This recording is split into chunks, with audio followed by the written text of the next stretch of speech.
It may only have been a replica, but thousands of people gathered in Whitby this summer to watch Endeavour return to the harbour where she was built.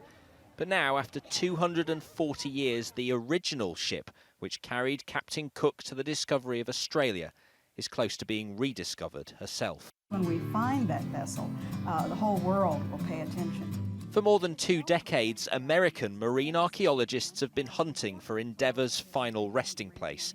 Now they're expected to say they've pinpointed the wreck.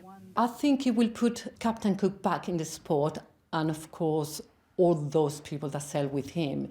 I think it'll be exciting for younger generations to get to know a little bit more about him.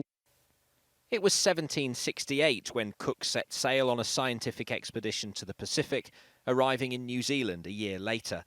And then in 1770, Endeavour became the first ship to reach eastern Australia at what is now called Botany Bay. After her return, she was sold before being hired for troop transport during the American War of Independence. But she was scuttled by the British in a desperate attempt to defend Newport Harbour in Rhode Island. But if the wreck were ever raised, that history means this replica might be as close as Whitby ever comes to displaying Endeavour. Different claims of ownership, the historical significance to different countries means there's likely to be an international tussle to keep her.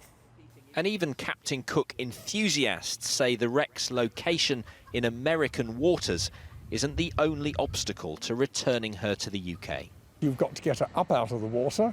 You've then got to conserve her, whatever's left. Then you've got to get her across the Atlantic.